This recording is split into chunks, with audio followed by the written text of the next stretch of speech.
told him to do two things in life. Once when he was 3, I told him to walk across a bed of ashes because it wasn't hot, it was hot.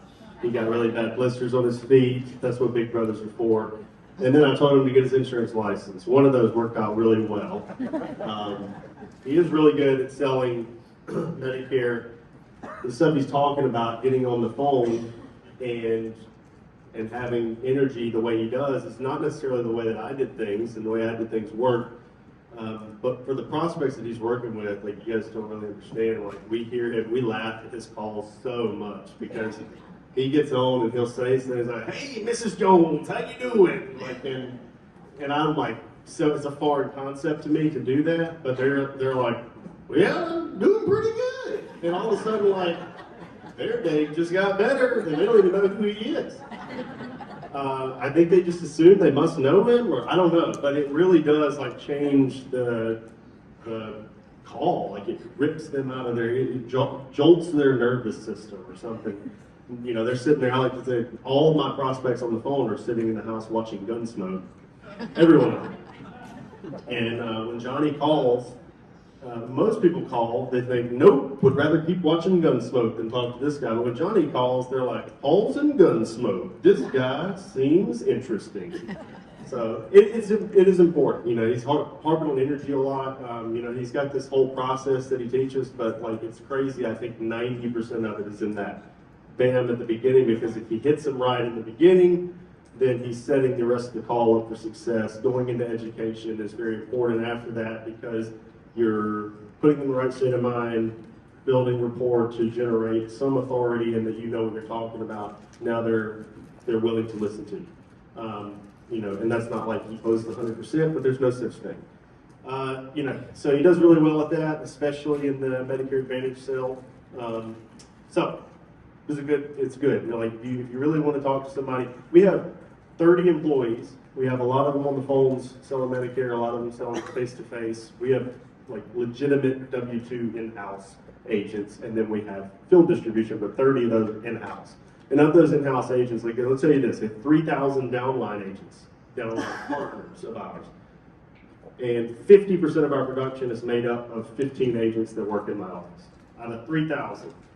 Why is that? It's because I can focus heavily on the marketing side of it, train them to focus on the sales side of it, and their production is very high because all day long they're sitting in front of people or behind the phone talking to someone who has exercised some level of interest in talking to them. Out of those agents, Johnny is perhaps, he's certainly the best with certain types of prospects. Everybody has their strong suit, and you know, we have a couple of top producers in there. But as far as like going from the, if I had to work the lowest quality lead all the time that I had, Johnny'd be the best at those, for sure. And it's because of that beginning rapport. But I'm not going to talk totally about sales. We'll talk about marketing. I want to put this somewhere, because this podium is not good. I'm going to put it right here on this chair, as Lisa said to me. Let's see what's there. Okay. So got this Medicare marketing manual. We have some free ones back there in the back if somebody wants it. But Will is getting mad if you pick one up and don't talk to him, because you know he wants you to talk to him. He's lonely. So ask Will for one of these, and you can have one until they're gone. They're also on Amazon and on our store. But Medicare Marketing Manual is the second book I wrote to help agents. And the primary focus of this book was to dive into what? Marketing. And marketing is very important, because most people are doing it wrong. Most people are doing sales wrong too. So that's why it's important to talk about this stuff. But in marketing, you have to think about the psychology of the prospect. And right now, consumers are numb. And they're numb for a lot of reasons. They're numb in Medicare because they see a shitload of Medicare ads. You know, I believe in the reticular activating system. Anybody know what the reticular activating system is? Raise that arm up. If you don't, you're all stupid. Look, raise it up. Let's pretend like you know. Everybody raise your, let's see if you have arms. Who has arms? If you have two, raise 2 arms up. Okay, so a reticular activating system is like when you buy a car, you're like, wow, I got this new Honda Civic, it's badass. I'm gonna go sport it around town, and nobody else has this car. And then all of a sudden you start seeing these Honda Civics everywhere, and you're like, shit, everybody's got my car, man. But you didn't see it before. That's the ridiculous. Does that ever happen to you? It happened to me. makes me feel like a punk. But anyway, that's the reticular activating system. So who thinks that you see Medicare ads a lot because they're on your mind? Wrong. There's just a lot of Medicare ads. There's way too many of them. They're ridiculous. When I started, there weren't as many. There were not as many. Benefit really killed the game with it. They were a publicly traded entity. They went public. They like bought a bunch of under 65 shops where someone recently got sued for the way they were positioning short-term medical as after they were advertising ACA plans. I'm not trying to put them on blast, but it's all public information. You can look it up. But Benefit owns the Joe Namath commercials. They own, I believe they own the J.J. Walker one too. That was a huge push that really, like, just in my opinion, numbed the market to Medicare Advantage marketing. And so, you know, we go through these phases in marketing because of a principle that I learned from Russell Brunson, and it's called marketers ruin everything, okay? And so let's backtrack a little bit. If marketers ruin everything, and we're talking about insurance, and you guys are all mostly business owners trying to distribute insurance in some capacity, or you work for a business that's doing that, you are all marketers as well. Now, you might be terrible at it. You might be doing it by going, I'm here to market myself one store at a time. Of course, you would have a compliant, appointment in that scenario as well. But you'd be marketing one house at a time, okay? At the other side of that, people like Benefit marketed by putting Joe Namath in every single living room and restaurant and airport lounge in the whole world. That is mass marketing. But you're all marketers. And something that happened from that marketing is it created a frenzy for Medicare Advantage. Did anybody read recently that Medicare Advantage enrollment now represents 48% of Medicare beneficiaries? So 48%. When I started in the county that I was in, it was 12% Medicare Advantage penetration rate. I think it's like 30 now. So, and we're in rural Mississippi. The one that people always think we're, you guys are Mississippi when you use the abbreviation in Michigan. Well, they think the same. They always think our abbreviation is MI. So anyway, we deal with that crap. That's my only affiliation with Michigan, other than Tracy and people invited me here today. But, with this marketing, this consumers are numb concept, you also have to find ways to market in a way that breaks that monotony. Same way Johnny will go and say, hey, Mr. Jones, how you doing? He'll also say some really weird stuff sometimes, like because he's bored with his same old pitch. So he'll say, I wish I had some good examples, but he'll say some things where you're like, why did you say that? And sometimes it still works. But consumers are numb to marketing, so you have to pattern disrupt in your marketing. But there's these different eras of marketing. So when I came in, I started off door knocking, direct mail leads for Medigap rewrites, MedSup. I was a MedSup guy. Again, Medicare Advantage penetration where I was at when I started was 12%. So I started going Medigap rewrites. I buy the direct mail cards, no compliance, great, didn't have to do anything like you do now, and I was selling MedSup. So even when that evolved, we weren't really focused on it. But eventually, after a great experience I had with AT&T retirees in 2014 going into 2015, where I was utilizing a direct mail card that ended up creating a relationship that got me in front of a lot of 72 people at one time, ended up writing hundreds, if not 1,000 Medicare beneficiaries through this AT&T retirement union relationship I created. I started thinking, how can I make that happen? Well, how can I write at scale? How can I write multiple people at a time, talk to multiple people, or have more people actively reaching out? Because if you're writing direct mail leads originally, you might have 50 leads, you're knocking on these doors all day long, and in a week, a great week would have been sell 5. And I wanted to replicate it faster, so I started taking Facebook marketing courses from other industries. There were not industry-specific Facebook marketing courses at the time because this would have been early in the days of paid advertising on Facebook, but it was really easy. Now, I thought I was a genius because I cracked the code and I was writing a lot of business. Turns out it was just really easy back then and nobody else was doing it, and I should have scaled it faster, but I didn't know that. So this wave of Facebook marketing came and went really, really fast. So about 18 months into my success with Facebook, the success started to plummet because other people started to come in, and it convoluted the entire system. Okay, back then people were looking at, oh, if I got a $5 lead with 50% closing ratios and crazy stuff like that, or you could run a post engagement ad where you were just write a blurb about a policy, and you would push it out, and people would comment on it and message you, and they'd start calling you. You're getting inbound calls and spending $5 a day. It was a different time than we're in now on Facebook. Now, the next era we did, and people start talking about YouTube. And there's been eras of SEO, and there's been eras of now like what Sam was talking about, more organically using your Facebook profile to create things. And then there was era of direct mail, and direct mail kind of goes like this, because everybody runs to Facebook stops working, they go back to direct mail. Direct mail is like constantly a thing, right? And so, you're always chasing this high of what marketing thing is going to be the honey hole.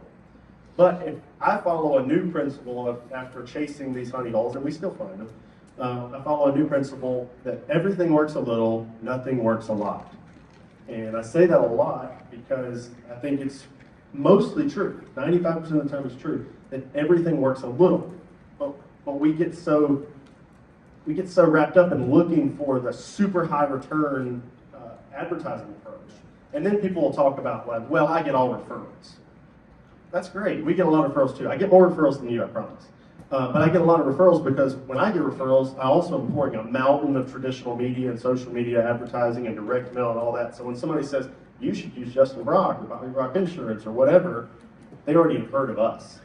If they say, you should use Dave, who the hell is Dave? And then later on they said, yeah, I think he said I should use Dan. I don't know who Dan is. But they're forgetting that because I have that market subconscious inundation from putting a lot of stuff out there even when it's not working. So you're utilizing the heavy, plugged into a community, writing a whole lot of business, getting referrals, and then pouring gasoline on it with tons and tons of marketing. That's very difficult for somebody new to do. So when I write this book, if you read it, I talk about that. Here's the way, a perfect marketing plan, but most of you can't afford that. You have to start here and inch up. You have passive and active marketing. Active marketing is throwing something out there to get somebody to talk to now.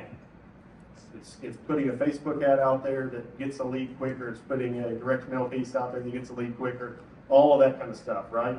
But then you do that to create enough revenue so that you can reinvest it into passive marketing that inundates a group of people that are not your prospect today, but that will be your prospect.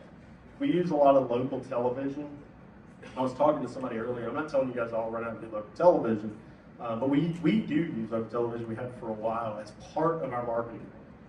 And we started using it before Joe Namath and J.J. Walker. So I was talking to somebody here earlier that had tried some local television.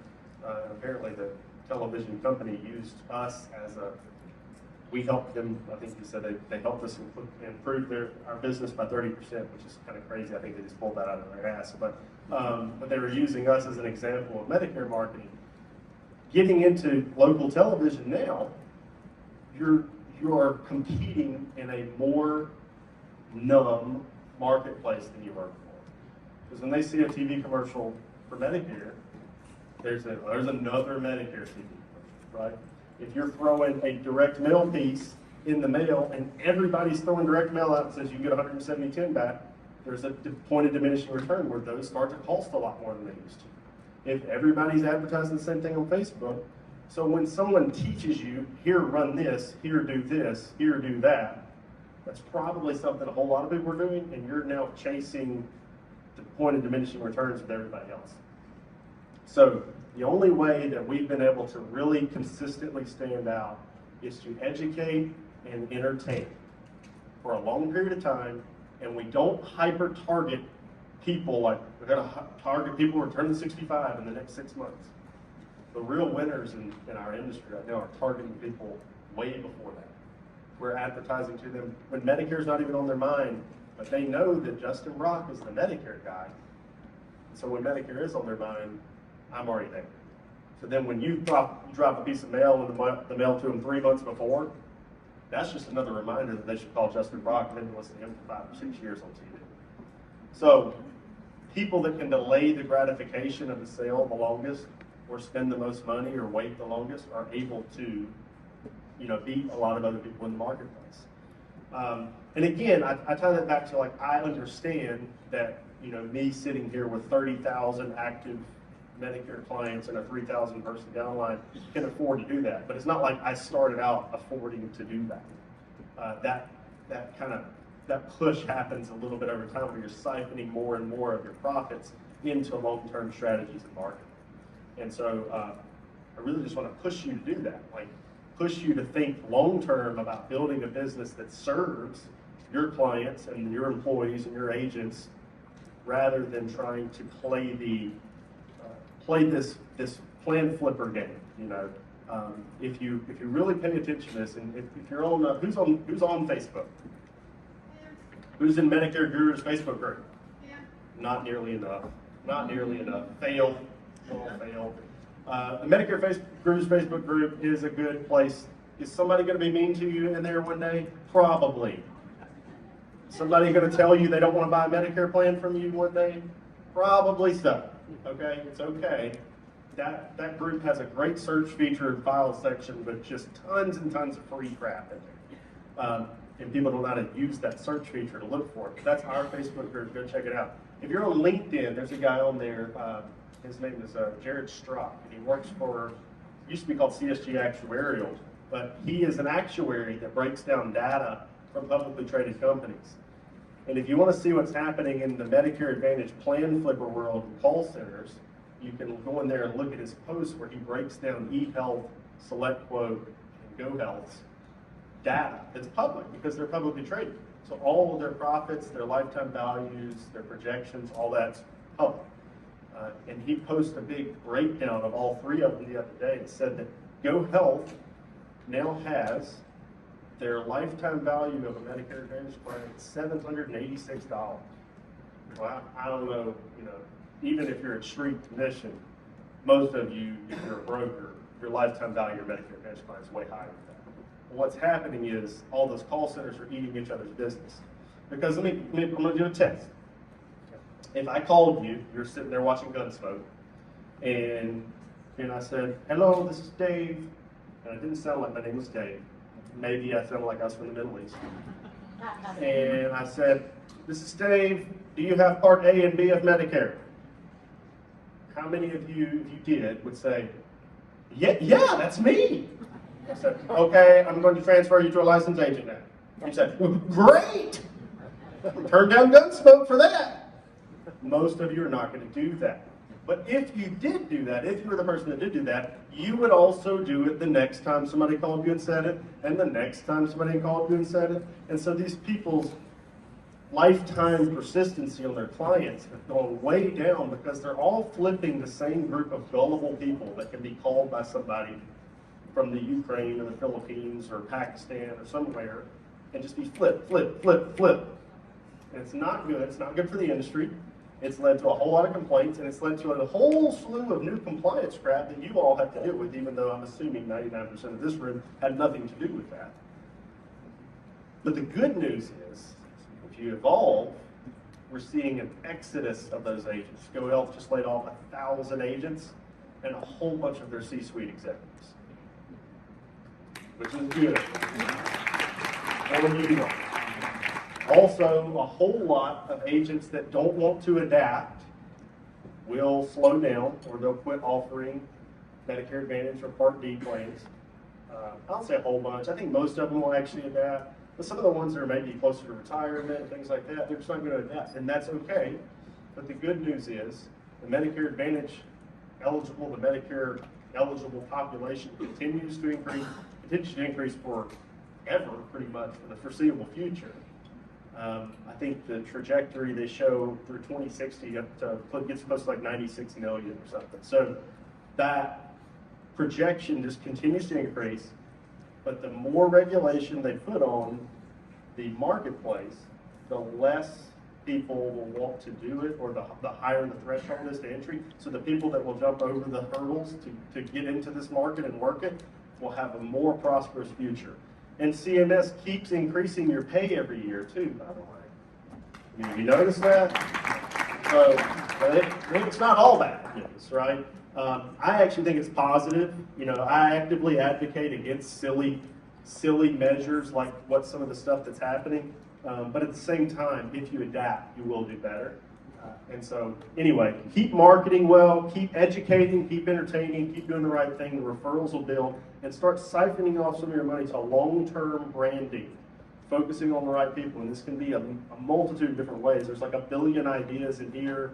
I know Rebecca's going to talk later. There's a billion grassroots ideas as well. Between those two books, you pretty much have all of the Medicare marketing information you'd ever need, you know, in the world. So let's keep growing together. If you guys have any questions for us, we'll be back here. Also, we have a discount code for Medicare Con, MedicareCon.com or store.justinbrock.com.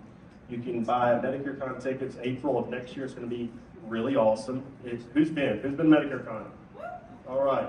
Lisa's been to Medicare Con. She loves it. We got Julie in Medicare Con. They got diamonds for next year. It's a great event. And MDAHU is a 20% off coupon code for anybody that wants tickets for next year. And if you want to learn more about how amazing it's going to be, it's in Vegas. So it's a good excuse for you to have a business trip to Vegas. And a lot of agent-focused content. So I'm going to turn it back over. I'm not good at time limits and stuff. I've just been sitting here talking, so hopefully I didn't screw anything up. I'm going to turn it back over to these guys. Thank you guys for having me. It's time to grow your agency like a guru. Introducing Go Guru Pro. The Go High Level platform allows for minimizing software-based subscriptions and grants control over several facets of marketing and communication. Automate your workflow, communicate with your leads, book appointments in advance, and house all your clients in one secure location. Visit goguru.pro and schedule your one-on-one demo today.